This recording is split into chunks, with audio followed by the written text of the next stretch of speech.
Sounders, in their second reincarnation here in the MLS, and now to realize that that might have been the case. Maybe you could have sold 75,000 for this week.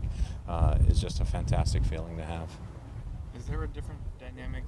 Never been this late into a season looking up at Portland in the standings? Like I said, things happen. Things change. Nothing stays permanent forever. So this time we're looking up at them at this point of the season. But we know we still have games in hand. We know we've got to perform, and we're at home, and we need to make the home game count for us. Is it better for a rivalry to have two competitive teams? It's always better for a rivalry to have two competitive teams because it makes a rivalry better and draws more interest, from not only the fans that are involved in the rivalry, they're always interested, but it draws more interest from around the country. When UCLA football and USC football are both playing well, then that rivalry definitely draws a lot more attention, and when only one of the two teams is good. Does it change your job in terms of motivating guys or anything when it's like this, or is that never a problem? If you got to motivate them for this game, then they need to play for a different club. Is there an update on Oba? You had mentioned you expected him back by today. He was supposed to be here today. He's missed practice today. He's supposed to arrive today. That was the communication I got. So it's one missed practice. So he'll be fine, and we'll move on. How's the health of guys looking? Getting better. Obviously, Kasky went through a whole of practice today. So felt it a little bit, but went through training. Steve Zakawani went through training, had a couple of moments there where he felt it. But again, he's getting better also. How Lonzo and Traore? We wanted them just to go easy. Today, Alonzo felt something early in the game in Houston and sort of nursed his way through the game.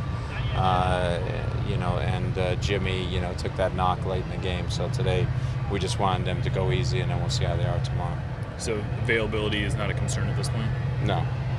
Is Steve getting closer to selection, being closer to selection? Getting closer, yeah. But a lot depends how, he reacts. He still has certain situations that cause him pain when he does them, and then it takes him a little bit of time to recover. So in a real game, you don't get that time to recover. In practice, you can recover. Not necessarily the rivalry, the Portland Timbers, just what's dangerous about this team as you get set to face them on Sunday? Obviously they've been a good team. They've become more of a possession-orientated team than they were in past years. They play with one striker high. Ryan Johnson's pretty dangerous, is good in the air.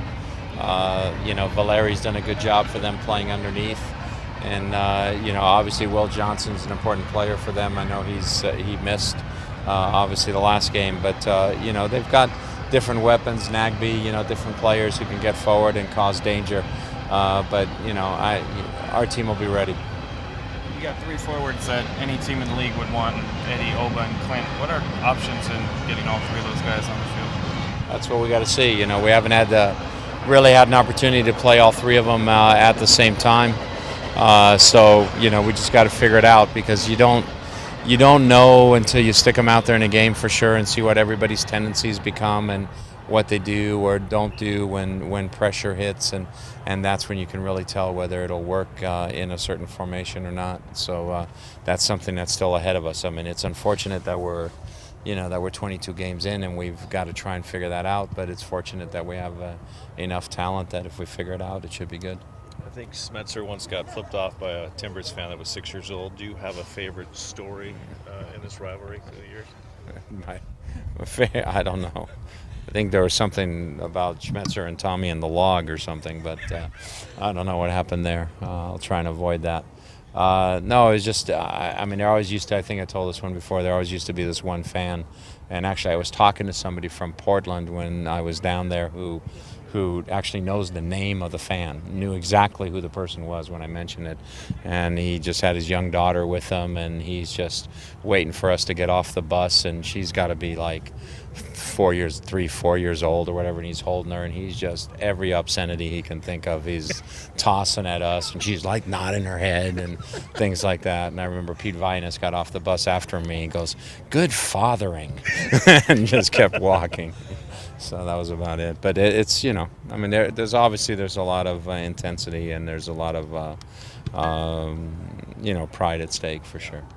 You've had some championship-winning teams. Would you say this is the most talented team you've ever coached?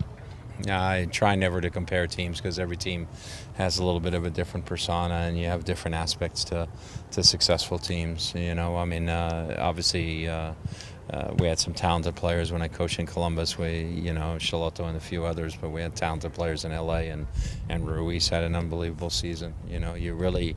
The thing I will say of all the championship teams I've had, college and on, is you always need that one guy who sort of hits a good streak or gets hot at the right time, who you can sort of climb on his shoulders a little bit. Sometimes it's a goalkeeper, playing well, very well, like Matt Reese did one year for me with UCLA, and we won the championship. Sometimes it's a forward like Ruiz, it's a midfielder like Charlotto, but you usually need one guy who steps it up. How different is training this week than a normal week? It's a longer week, so, we were off yesterday, so we'll train today and tomorrow. We'll go off Thursday and then train Friday, Saturday. So, but, we know we've got to work on some things, improve some things. I think defensively we need to get better. Giving up 3 goals on the road is not acceptable. And so that's something that we're really trying to work on this week, is making sure that defensively we're a lot tougher. Is there a different kind of intensity, though, with the rivalry? Hopefully they'll save that. They'll save that for Sunday. They won't kick each other, but they'll kick the opponent on Sunday. What did you think of Schmid's play on Saturday? I thought it was all right. I think the first goal, I think he knows himself. Maybe he should have stayed instead of coming out. It was a decision that he made, but I think on the other 2 goals there was not really much he could do. I mean, Barnes hits a bomb, and we gave him too much space in midfield. And then the third goal for them, is just a ball that bounces over, and the guy has an open shot from 6. So those things are tough to defend. Nothing has changed in terms of your confidence in him then? No, I have confidence in him. I have confidence in Marcus. Look at the pace. It'll go. Oh, it is fantastic. Absolutely sensational by the Sounders. Hey kids, come train like the first team. Join us this year at Sounders FC Youth Soccer Camps. Have fun and improve your skills. Meet players, make friends and learn from the best. Visit camps.soundersfc.com. Space is limited, so sign up today.